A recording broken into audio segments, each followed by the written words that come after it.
Hello students, आज IAS 2020 का third part को कर रहे हैं।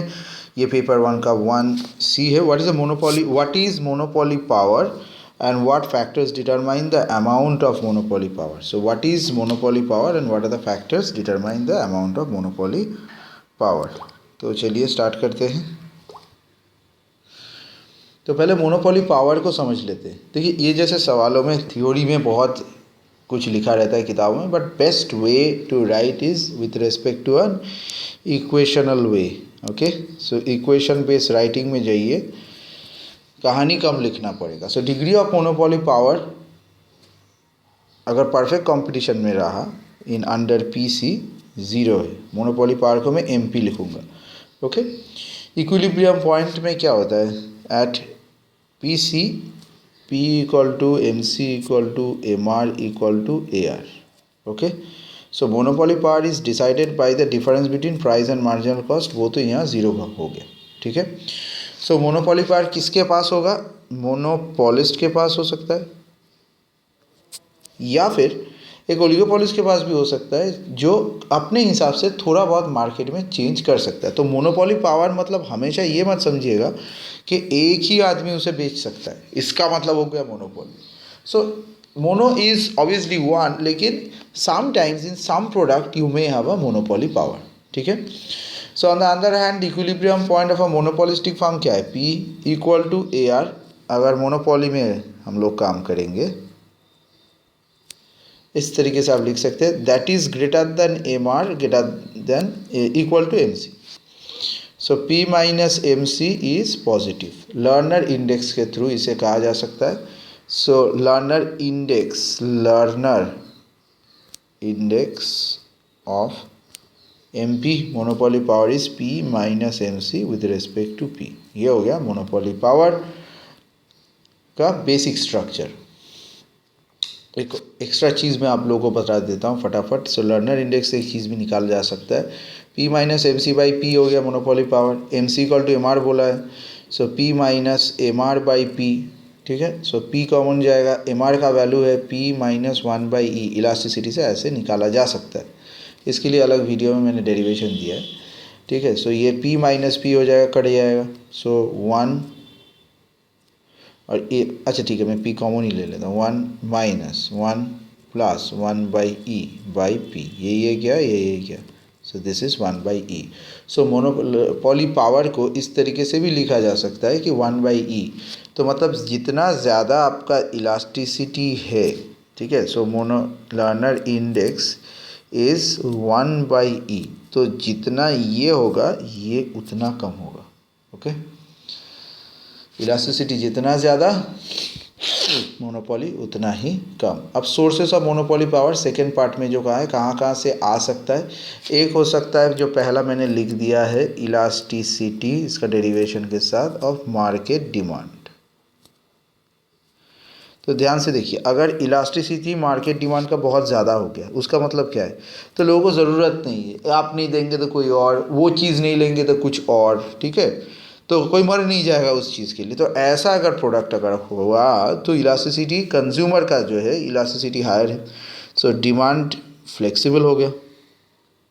अगर डिमांड आपका फ्लेक्सिबल है तो no one is care to buy the product. So obviously monopoly का एन्जॉयमेंट तो आपके हाथ से गया। Monopoly power will be less less and less, ठीक है। तो ये पहला हो गया। नेक्स्ट, नंबर ऑफ फर्म्स, ये बहुत ज़रूरी है।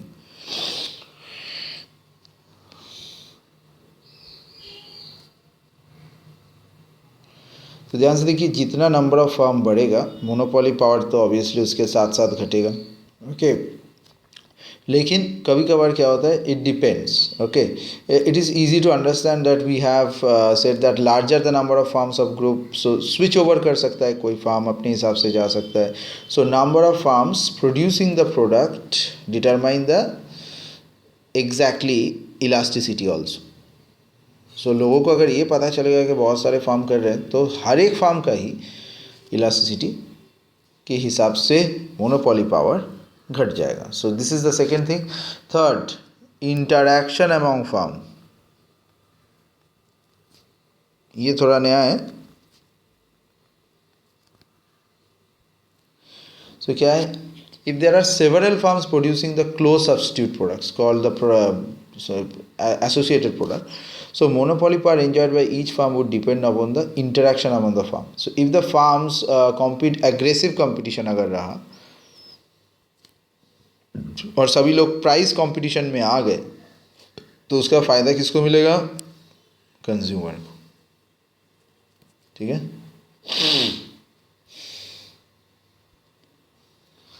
सो दूसरे फार्म को अगर आपको हटाना है तो कंज्यूमर के हिसाब से आपको आगे बढ़ना पड़ेगा, ना कि एक दूसरे को मार के आगे बढ़ना पड़ेगा।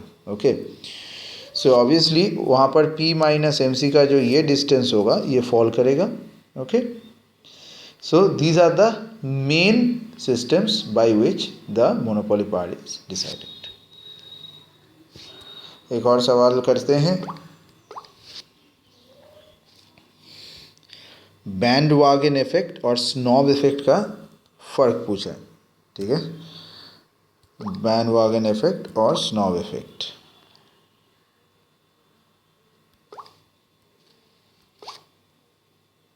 ओके तो चलिए पहले है क्या ये चीज़, थोड़ा इसके ऊपर काम करते हैं।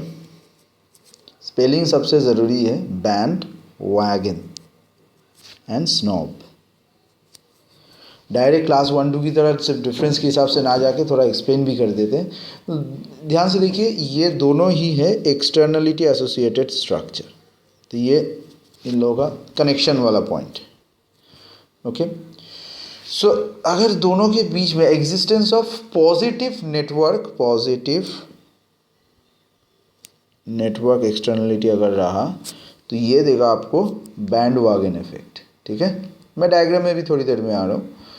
ओके, ये बहुत ज़रूरी है कि पॉजिटिव एक्सटर्नलिटी रहना चाहिए, लेकिन अगर मान लीजिए नेगेटिव एक्सटर्नलिटी नेटवर्क में हो गया तो वो दे देगा आपको स्नॉब इफेक्ट, ठीक है। ये आपका पहला बेसिक रहा। नेक्स्ट, सो बैंडवागन इफेक्ट क्या होता है, BE अगर हम लोग लेंगे तो दिस इज अ डिज़ायर और demand for a good by a person who wants to be in style because the position of a good in fashion and therefore many others, जो सब लोग पहन रहे हैं उसको भी यही पहनना है, सो उसे फैशन में रहना है। ओके, सो मार्केटिंग जो हो रहा है चारों तरफ, जो एडवर्टाइजमेंट हो रहा है, सो वही है। अभी ये फैशन आया, ये अभी समर कलेक्शन है, अभी ये विंटर कलेक्शन है, ये जो टोटल पैटर्न में काम हो रहा है। सो लोगों को स्टाइल में रहना है, they are buying it, so this is making the bandwagon effect and very lasting structure. Okay, so इसको अगर हम लोग एक बेसिक डायग्राम के थ्रू करेंगे, so this will give you diagram.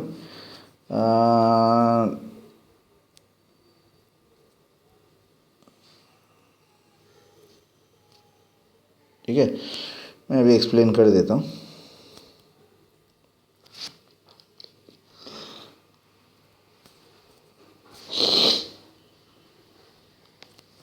ये मान लीजिए D1 D2 डिमांड बढ़ रहा है इसका, ठीक है। तो ये यहाँ से जो यहाँ तक हम लोग पहुँचे हैं, ये हो गया आपका टोटल बैंडवागन इफेक्ट। ओके, और यहाँ देखिए ये जो प्राइस है ये जो है, और यहाँ पर अगर इस दोनों को जोड़ देंगे, मान लीजिए ये 50 है और ये 80 है। ओके, ये x एक्सिस, ये y axis, so this is price, this is the quantity axis and this is the price structure. Okay, so demand के हिसाब से अगर D1 D2 D4 अगर चारों को हम लोग लेंगे प्राइस के साथ साथ, ये जो हो रहा है, सो बैंडवागन, ये DM means the main the demand curve due to bandwagon effect. ये जो है ये हर एक अलग अलग कर्व से ज़्यादा इलास्टिक है, so elasticity of DM is greater than ED1 और ED2 और इलास्टिसिटी ऑफ D3 और इलास्टिसिटी ऑफ D4। ओके, लेकिन स्नॉब इफेक्ट का कहानी थोड़ा सा अलग है। स्नॉब इफेक्ट में इस तरीके से नहीं होगा। तो पहले इफेक्टिव डिफरेंस में है पॉजिटिव और नेगेटिव एक्सटर्नलिटी, ये हो गया। Snob effect desire to possess a unique commodity having a prestige value. तो यहाँ पर यूनिक तो वो लेगा, unique but with a prestige value. वहाँ क्या था, विथ प्रेजेंट ट्रेंड, ठीक है। यहाँ इलास्टिसिटी हायर, यहाँ elasticity a little bit lower. So the quantity demanded of a commodity having a snob effect is greater than the smaller number of people are owning it. Okay. So QD is higher than BE. This is the snob and this is the bandwagon. और यहाँ पर obviously QD is lower than snob effect. Okay. So जैसे यहाँ पर क्या हो सकता है, anything associated with rare works of art, sports car, specially design clothing, designer clothing, very expensive luxury watches, ये हो गया यहाँ पर। So anything in latest trend, fashion with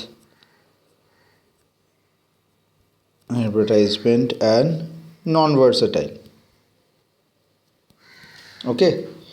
सो ये है दोनों के बीच का मेन डिफरेंस। तो यहाँ पर अगर आपको कर्व के थ्रू दिखाऊं, ये भी एक कर्व के थ्रू दिखाया जा सकता है।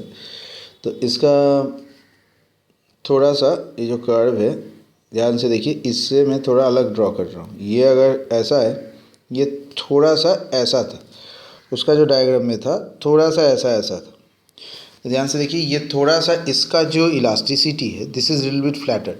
तो कर्व के हिसाब से क्या होता है, कर्व अगर ऐसा है और कर्व अगर ऐसा है, तो ये अगर 1 हुआ तो 2, तो इलास्टिक ये जो है slope is higher than this. तो स्लोप इसका देखिए थोड़ा सा, this slopes are higher. Okay. तो इसके हिसाब से जो मार्केट वाला आएगा, this is the demand here, DM1। Okay. इसका थोड़ा सा इस तरीके से जाएगा। और याद रखिएगा, यहाँ पर में इलास्टिसिटी कम होता है, बिकॉज लक्सरी प्रोडक्ट है, ज़्यादा लोग बेचते नहीं हैं। So seller get a relatively prestigious situation in this case.